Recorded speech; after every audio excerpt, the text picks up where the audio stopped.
FTV Hindi में आप सभी को सुस्वागतम। जी हाँ, एक हालिया अध्ययन में DYRK1A को विनियमित करने में FAM53C की भूमिका का पता चलता है, जो डाउन सिंड्रोम का सेलुलर तंत्र और संभावित नैदानिक प्रभावों में नई अंतर्दृष्टि प्रदान करता है। डाउन सिंड्रोम, जी हाँ, डाउन सिंड्रोम असामान्य कोशिका विभाजन और विभेदन से उत्पन्न एक जन्मजात विकार है जो न्यूरो डेवलपमेंटल देरी और अन्य स्वास्थ्य जटिलताओं के कारण नवजात शिशुओं से सबसे आम है।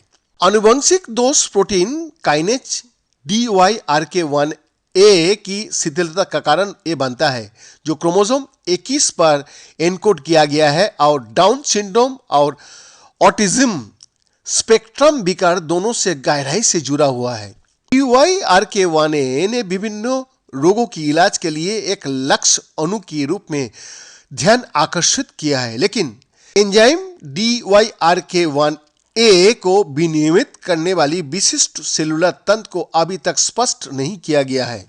अब टाटा विश्वविद्यालय के शोधकर्ताओं ने FAM53C प्रोटीन और इसके DYRK1A अवरोधक प्रभाव की पहचान की है, जो साइटोप्लाज्म के अंदर प्रोटीन काइनेज को निष्क्रिय रखता है।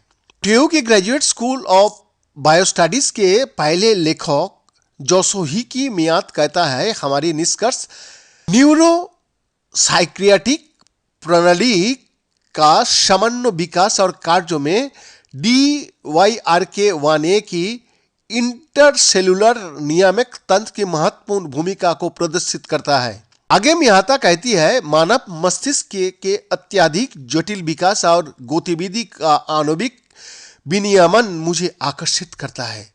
न्यूरोसाइक्रियाटिक लक्षणों के अलावा डाउन सिंड्रोम, अल्जाइमर्स रोग, टाइप 2 मधुमेह और चेहरा का विकृत विकास की शुरुआत के कारण भी बन सकता है।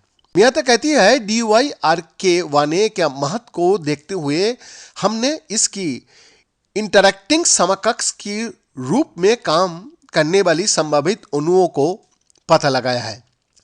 DYRK1A तंत्रिका तंत्र के विकास और कार्य सहित कई जैविक कार्यों का नियंत्रित करता है।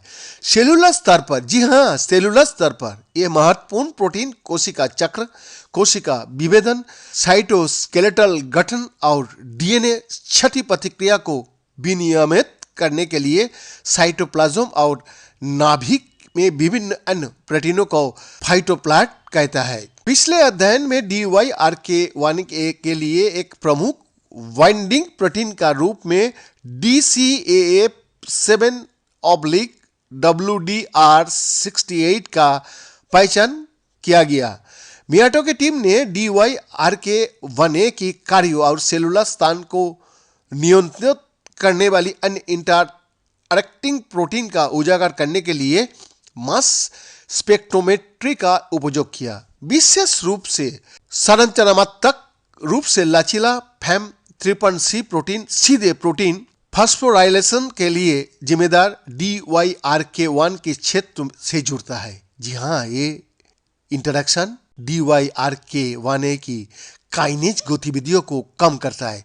सामान्य मस्तिष्क ऊतक की तरह DYRK1A का साइटोप्लाज्म के भीतर जो कोशिका केंद्रों के बाहर सुरक्षित रूप से स्थापित करता है। मियाता का सुझाव है, प्रोटीन काइनेज गतिविधि का FAM53C मध्यस्थता विनियमन DYRK1A के सामान्य और असामान्य स्तरों के कारण होने वाली जीन अभिव्यक्ति विनियमन का महत्वपूर्ण रूप से प्रभावित कर सकता है, जिससे हमें कोई संभावित नैदानिक अंतर्दृष्टि मिलती है। BN का रिपोर्ट, एफटीवी हिंदी।